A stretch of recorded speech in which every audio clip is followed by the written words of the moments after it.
तो आप क्या बदलना चाहेंगे? क्या होगा अगर मैं आपसे कहूं कि आपके विचारों में इतनी ताकत होती है कि वो आपके मन, शरीर और यहाँ तक कि आपकी पूरी जिंदगी को एक नई दिशा दे सकते हैं। लेकिन ये कैसे मुमकिन है? क्या सिर्फ विचारों से इंसान के जीवन में इतने बड़े बदलाव हो सकते हैं? दोस्तों, आज हम इसी गहरे विषय पर बात करेंगे कि हमारे विचार कैसे हमारे पूरे अस्तित्व को प्रभावित करते हैं और कैसे एक सकारात्मक मानसिकता हमारे जीवन की दिशा को बदल सकती है। इस वीडियो को अंत तक जरूर देखें, क्योंकि अंत में आप समझ पाएंगे कि आपके अपने विचार ही आपको सफलता या असफलता की ओर ले जा सकते हैं। चलिए इसे गहराई से समझने की कोशिश करते हैं एक कहानी के माध्यम से। एक बार एक परेशान व्यक्ति एक बहुत ही बुद्धिमान गुरु के पास जाता है। उस व्यक्ति के माथे पर गहरी चिंता की रेखाएं और आंखों में बेचैनी साफ दिखाई पड़ रही थी।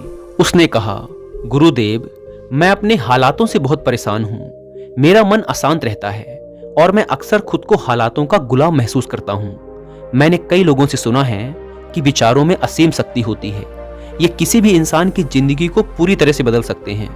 क्या सच में मेरे विचार मुझे बदल सकते हैं? गुरु ने उस व्यक्ति की मनोदशा को ध्यान से समझा और फिर कहना शुरू किया, अगर इंसान चाहे तो वो अपने हालातों को, अपने शरीर को, अपने मन को सिर्फ अपने विचारों से बदल सकता है। विचारों में जिस तरह की ताकत होती है उसकी कल्पना भी नहीं की जा सकती है। लेकिन यह इस पर निर्भर करता है कि हम किस तरह की मानसिकता को अपनाते हैं। अगर एक इंसान के दिमाग में हमेशा बुरे विचार घूमते ही रहते हैं तो उसका बुरा असर उसके शरीर और काम करने के तरीके पर भी दिखेगा। लेकिन अगर तुम्हारे विचार अच्छे हैं तो वो तुम्हारी हर तरह से मदद करने की कोशिश करेंगे।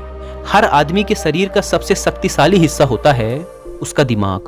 तुम्हें विश्वास नहीं होगा, लेकिन तुम्हारा दिमाग 24 घंटे काम करता रहता है, तब भी जब तुम सो रहे होते हो। कई चिकित्सक तो दिल से ज्यादा महत्व दिमाग को देते हैं। यही वजह है कि जब तक किसी आदमी का दिमाग पूरी तरह से मृत न हो जाए तब तक चिकित्सक उसे मृत घोषित करते भी नहीं हैं। लेकिन आखिर हमारा मस्तिष्क इतना जरूरी क्यों है? हमारा दिमाग इतना महत्वपूर्ण इसीलिए है क्योंकि ये हमारे शरीर में हो रहे हर एक काम को करने के निर्देश देता रहता है। बिना दिमाग के आदेश के तुम अपने हाथ की एक अंगुली भी हिला नहीं सकते। लेकिन क्या तुम्हें पता है, तुम्हारा दिमाग और उसमें बन रहे तरह तरह के विचार सिर्फ तुम्हारे शरीर को ही नहीं बल्कि तुम्हारे आसपास के पूरे वातावरण को भी नियंत्रित करते हैं। यहाँ वातावरण से मेरा मतलब है कि तुम जिन चीजों और भावनाओं से अपने आप को घेरे रहते हो। लोगों के सोचने का तरीका उनकी पूरी जिंदगी को बना भी सकता है और बिगाड़ भी सकता है। तुम्हें जानकर हैरानी होगी, लेकिन हर एक आदमी में जो भी खूबियां या कमियां मौजूद हैं वो उसकी सोच का ही नतीजा है। तुमने अक्सर बूढ़े बुजुर्गों को कहते सुना होगा कि ये आदत उसे उनके माँ बाप से मिली है या फिर दादा दादी से मिली है। लेकिन असल में ऐसा नहीं होता है। इंसान अपने विचारों का गुलाम होता है। वो जिस तरह के विचारों को अपनाएगा ठीक उसी तरह से उसका पूरा व्यक्तित्व निर्मित होगा। तुमने कभी किसी खाली मैदान को देखा है? जिस तरह अगर तुम किसी खाली मैदान की अच्छी तरह देखभाल करो और उसमें नए फल फूल के पेड़ लगाओ तो तुम्हें नए फल फूल जरूर मिलेंगे। लेकिन अगर तुम उस मैदान को ऐसे ही खुला छोड़ देते हो तो उसमें जंगली घास और फालतू के पौधे उगाएंगे। इंसान का दिमाग भी किसी खाली मैदान जैसा ही होता है। अगर उसमें अच्छे विचारों के पौधे नहीं बोए गए तो समय के साथ उस बंजर जमीन पर नकारात्मक और फालतू चीजें उगने लगेंगी। हमारे द्वारा किया गया कोई भी कर्म हमारे विचारों का ही नतीजा है, भले ही वो कर्म जाने अनजाने में ही क्यों न किया गया हो। उदाहरण के लिए, तुमने कई लोगों को बिना हाथ धोए खाना खाते हुए या लोगों को सीटी बजाकर या गलत तरीके से बुलाते हुए जरूर देखा होगा। शायद ऐसे लोगों के लिए ये बहुत आम बात हो या उन्होंने बिना सोचे समझे ऐसी हरकत की हो, लेकिन ये काम भी उनके विचारों का नतीजा है। ऐसा इसलिए क्योंकि उन्होंने शायद कभी अपनी गलती को समझकर उसके ऊपर काम करने की कोशिश ही ना की हो। गुरु ने आगे कहा, कोई भी इंसान एक दिन में खुखार डाकू या खूनी नहीं बन सकता है, चाहे स्थिति कैसी भी क्यों ना हो। एक अच्छा इंसान कभी भी सोच समझकर या दबाव में आकर किसी का खून नहीं कर सकता है। उसके अंदर पहले से ऐसी भावनाएं जरूर रही होंगी, तभी उसके हाथों से वो काम हो पाया होगा। ठीक उसी तरह अगर कोई बूढ़ा आदमी कुछ अच्छा भी करने की कोशिश करता है तो वो भावना अचानक से उसके अंदर जन्म नहीं लेती। वो विचार उसके अंदर हमेशा से बना रहता है, बस उसे निकालने का सही समय चाहिए होता है। वैसे भी इस दुनिया में कोई भी इंसान अच्छा या बुरा बनकर पैदा नहीं होता, हर एक विचार के बीज जो हमारे दिमाग में डाले जाते हैं या जो हम खुद डालते हैं, बड़े होकर हमारे दिमाग में और फैलने लगते हैं। इसका मतलब हम अपने दिमाग में जितने सकारात्मक और अच्छे विचारों के बीज डालेंगे, उतना हमारा दिमाग पवित्र और अच्छाई की तरफ ध्यान देगा।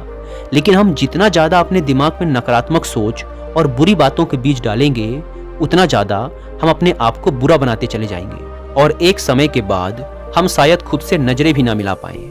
तुम कभी भी आम का पेड़ लगाकर उसमें दूसरे फल जैसे अमरूद की आशा तो नहीं कर सकते, है ना? अगर तुम अच्छा सोचोगे तो अच्छा करोगे भी। ध्यान रखो कि अच्छे विचार और अच्छे काम कभी भी बुरे परिणाम नहीं दे सकते हैं। अगर तुम अच्छे काम करोगे तो आगे चलकर तुम्हें अच्छा परिणाम जरूर मिलेगा। कई बार लोग इस झूठ में फंस जाते हैं कि बुरे लोगों के साथ हमेशा अच्छा होता है और हम चाहे कितना भी अच्छा काम करें, हमारे साथ अच्छा नहीं होता। लेकिन ये बात बिल्कुल गलत है। अगर तुम ध्यान से देखोगे तो ऐसे लोग कभी भी खुश और संतुष्ट नहीं रह सकते हैं। जो लोग दूसरों को दुख पहुंचाकर धन कमाते हैं, अय्याशी करते हैं, उनके अंदर हमेशा कुछ ना कुछ बुरा होने का डर बना रहता है।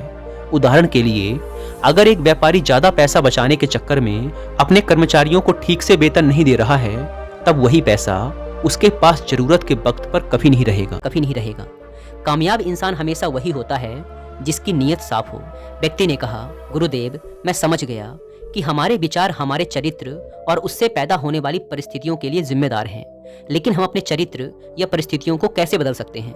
गुरु ने उत्तर देते हुए कहा, इंसान हर दिन अपनी परिस्थितियां बदलना तो चाहता है, लेकिन जरूरी बदलावों के लिए कुछ जरूरी कदम नहीं उठाता।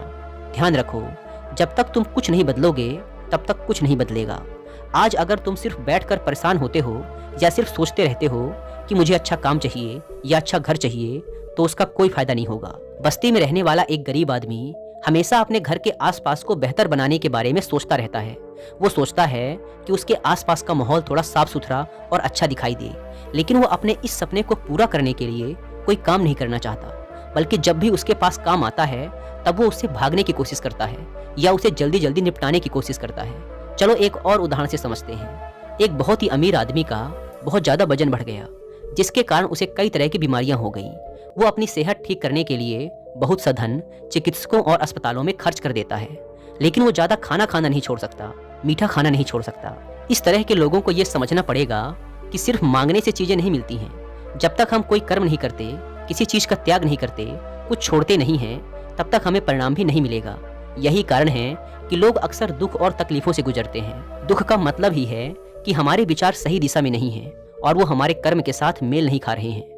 अगर किसी इंसान को इस दुख से खुद को बचाना है तो उसे एक चीज समझनी होगी कि उसके दुख का कारण वो खुद ही है। भले ही वो जितनी मर्जी बाहर की दुनिया को अपने दुख का कारण बता दे, लेकिन अगर वो अंदर झांक कर देखेगा तो उसके दुख का कारण उसकी मानसिकता ही होगी। किसी भी सफल या सकारात्मक इंसान से बात करके देखो, वो हमेशा अपनी गलतियों की जिम्मेदारी खुद उठाते हैं। उन्हें तुम किसी दूसरे को जिम्मेदार ठहराते बहुत मुश्किल से ही देखोगे, क्योंकि उन्हें पता है कि जब तक हम अंदर से खुश और संतुष्ट ना हों, तब तक पूरी दुनिया हमें बेकार ही लगेगी। लेकिन एक बार तुमने अपने मन और अपने विचारों को नियंत्रण में कर लिया और उन्हें अच्छी चीजों और जिम्मेदारियों से भरना शुरू कर दिया, तब तुम्हें समझ में आएगा कि इस दुनिया में जो भी चीजें तुम्हारे लिए जरूरी हैं या तुम्हें खुश रहने के लिए चाहिए, वो सभी तुम्हारे अंदर ही मौजूद हैं। अगर तुम्हारी मानसिकता और तुम्हारे विचार इतने ज्यादा मजबूत हैं तो कोई भी बाहरी ताकत तुम्हें कमजोर नहीं कर पाएगी। जिस दिन तुमने ये समझ लिया कि तुम्हारे हालातों के जिम्मेदार तुम खुद हो, उस दिन तुम्हें ये पता चल जाएगा कि इस दुनिया की हर चीज ब्रह्मांडीय न्याय और ब्रह्मांडीय नियम के अनुसार ही चलती है। इस दुनिया में मौजूद एक पत्ता तक बिना ब्रह्मांडीय नियम के हिल नहीं सकता। जिस दिन हर एक आदमी अपने दिमाग से बुरे ख्यालातों को निकाल देगा, उस दिन उसे ये चीज समझ में आ जाएगी। व्यक्ति ने दूसरा प्रश्न किया कि गुरुदेव, जैसा आपने कहा कि विचार हमारे शरीर को भी प्रभावित करते हैं, तो क्या बीमारियां विचारों के जरिए भी इंसान के शरीर तक पहुंच सकती हैं? क्या एक व्यक्ति के शरीर को विचारों की शक्ति से बदला जा सकता है? गुरु ने कहा, जैसा कि मैंने तुमसे पहले कहा कि इंसान का पूरा शरीर उसका दिमाग नियंत्रित करता है। दिमाग जैसा भी निर्देश देगा, हमारा शरीर वैसा ही व्यवहार करेगा। लेकिन कई बार हम अपने विचारों का इतने गलत तरीके से इस्तेमाल करते हैं कि हमारे शरीर पर उसका गलत असर पड़ने लगता है। उदाहरण के लिए, तुम जितना ज्यादा अपने आप को आलसी या तनावग्रस्त महसूस करोगे, उतना ज्यादा तुम्हारा शरीर आलसी या तनावग्रस्त होता चला जाएगा। हर व्यक्ति का स्वास्थ्य उसके विचारों से जुड़ा हुआ है। अगर एक आदमी हमेशा ये सोचता रहे कि उसे आसानी से बीमारियां हो जाती हैं, तो उसका शरीर भी इस आदेश को मानता हुआ ज़्यादा से ज़्यादा बीमारियों को आकर्षित करने लगेगा। आज के समाज में लोग बीमारियों से कम लेकिन बीमारी के डर से ज़्यादा मरते नजर आ रहे हैं। हर साल हजारों लोग सिर्फ चिंता और डर के कारण उत्पन्न हुई बीमारियों के कारण अपनी जान गंवा रहे हैं। अगर तुम अपनी सेहत को बेहतर बनाए रखना चाहते हो तो सबसे पहले तुम्हें अपने विचारों को शुद्ध बनाना होगा। हर व्यक्ति का शरीर बहुत ही ज़्यादा संवेदनशील होता है, इसीलिए हम अपने विचारों में जो शुद्धता और ऊर्जा लाएंगे उससे हमारा शरीर ज़्यादा सकारात्मक तरीके से प्रभावित होगा। विचारों में शुद्धता लाने वाले इंसान की आदतें हमेशा अच्छी होती हैं और उसका खान पान भी साफ सुथरा रहता है। अगर तुम्हारे विचार अच्छे और पवित्र नहीं हैं तो फिर चाहे तुम कितना भी अच्छा खाना खाओ, तुम्हारे शरीर में कोई भी सुधार नहीं आएगा। एक स्वस्थ और शुद्ध शरीर से, यानी एक ऐसा शरीर जिसमें कोई बेमतलब की बीमारियां ना हो और जो बीतते समय के साथ खूबसूरती से बुढ़ापे की तरफ जा सके। खूबसूरती सिर्फ बाहर से जो दिखती है वही नहीं होती है। सभी इंसानों के अंदर की खूबसूरती इतनी ज्यादा होनी चाहिए कि वही खूबसूरती उनके चेहरे पर भी दिखाई दे। तुम जितना ज्यादा जलन, गुस्सा, चिढ़, लालच और दूसरे बुरे विचारों से दूर रहोगे उतना ही तुम्हारा शरीर शुद्ध होता चला जाएगा। यह सुन उस व्यक्ति ने कहा, गुरुदेव आप सही कह रहे हैं। मैंने एक बार 90 साल की एक बुजुर्ग महिला देखी थी जिसके चेहरे पर एक छोटी बच्ची के चेहरे जैसी रंगत थी। शायद ऐसा इसीलिए था क्योंकि उन महिला के चेहरे पर मुझे दूसरों के लिए प्यार और दया दिखाई पड़ रही थी।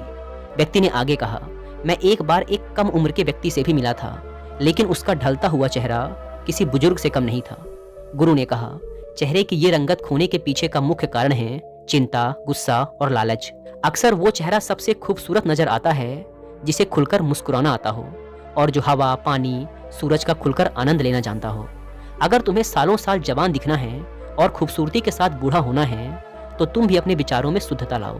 हमारे शरीर का पूरा नियंत्रण हमारे विचारों के पास रहता है क्योंकि हमारे विचार और हमारा शरीर एक ही चीज का हिस्सा है। व्यक्ति ने गुरु से अगला प्रश्न कर लिया, लेकिन क्या हमारे विचारों का किसी ऐसी चीज पर नियंत्रण हो सकता है जो हमारे बस में ही ना हो? मैं बात कर रहा हूँ अपने लक्ष्य और सपनों की। क्या हमारे विचारों में इतनी ताकत है कि वो हमें हमारे लक्ष्यों को हासिल करने में मदद कर सकें? क्या हर तरीके से सक्षम होने के बावजूद विचार हमें लक्ष्य तक पहुंचने से रोक सकते हैं? गुरु ने उत्तर देते हुए कहा कि कोई भी व्यक्ति छोटी या बड़ी जीत तब तक हासिल नहीं कर सकता है जब तक वो अपने विचारों को अपने लक्ष्य के साथ जोड़कर ना देखे। जिस आदमी के जीवन में कोई लक्ष्य या उद्देश्य नहीं है वो अपना सारा समय फालतू के डर और चिंताओं में बिता देता है, लेकिन जिस आदमी के मन में कुछ हासिल करने की इच्छा है उसके पास फालतू चीजों के बारे में सोचकर दुखी होने का समय नहीं होता। अगर तुम्हें भी अपनी जिंदगी में कुछ हासिल करना है ये तुम मेहनत करने को तैयार हो। कई बार क्या होता है कि लोगों में काफी काबिलियत तो होती है लेकिन डर और फालतू की चिंताओं की वजह से वो कभी अपने सपनों को हासिल करने की कोशिश ही नहीं करता। अगर तुम्हें लगता है कि तुम किसी चीज को हासिल करने के काबिल हो तो प्यार को बनाए रखो। कई बार इंसान में उतनी ज्यादा काबिलियत तो नहीं होती लेकिन कड़े अभ्यास और पक्के इरादे से इंसान अपने आप को उतना काबिल बना सकता है। अगर एक दुबला पतला कमजोर इंसान लगातार हर दिन व्यायाम करता रहे तो वो जरूर मजबूत और ताकतवर बन सकता है। ठीक उसी तरह अगर किसी का दिमाग डर और चिंताओं से भरा हुआ है तो उस विचार को दूर करने के लिए उसे भी हर दिन मेहनत करनी पड़ेगी। वैसे भी हर दिन की कड़ी मेहनत और आत्मविश्वास गलत परिणाम दे ही नहीं सकता है। अगर तुम किसी चीज को हासिल करने के लिए अपना आत्मविश्वास, अपना समय, अपना धैर्य और प्रयास दे रहे हो तो तुम्हें उससे कभी निराशा नहीं होगी। अगर तुम उस चीज को हासिल नहीं भी करते तब भी तुम्हें काफी कुछ सीखने को मिलेगा। साथ ही तुम्हारा खुद पर नियंत्रण और मजबूत होता जाएगा। कमजोर मानसिकता वाले इंसान अक्सर अपनी जिंदगी के बड़े फैसले असफलता के डर से नहीं ले पाते। उनके अंदर हारने का डर इतना ज्यादा बैठ जाता है कि वो कभी कोशिश ही नहीं करते। अगर तुम्हें सच में सफल बनना है और अपने सपनों को पूरा करना है तो सबसे पहले तुम्हें इस डर को हटाना पड़ेगा। गुरु आगे कहते हैं कि इंसान को कोशिश तब तक करनी चाहिए जब तक उसके अंदर से हारने का डर न चला जाए। डर और संदेह इंसान के सबसे बड़े दुश्मन होते हैं। ये दो चीजें हमारे विचारों को नुकसान पहुंचाते हैं और साथ ही हमारे प्रयासों में भी मुश्किलें पैदा करते हैं। इन दोनों चीजों को जब तक हम हटाएंगे नहीं तब तक हमारे अंदर से हारने का डर नहीं जाएगा। इतना कहने के बाद गुरु ने अपनी बात समाप्त कर दी। उस व्यक्ति को समझ में आ चुका था कि कैसे हमारे विचार, हमारी सोच, हमारे शरीर और हमारे सपनों पर प्रभाव डालते हैं और कैसे हम अपने विचारों में शुद्धता और सकारात्मकता लाकर अपनी जिंदगी को बदल सकते हैं। उसने इस जानकारी के लिए गुरु का धन्यवाद किया और वहां से चला गया। दोस्तों, उम्मीद है कि आपको यह वीडियो पसंद आई होगी और अगर वीडियो पसंद आई तो वीडियो को लाइक और चैनल को सब्सक्राइब भी कर सकते हैं।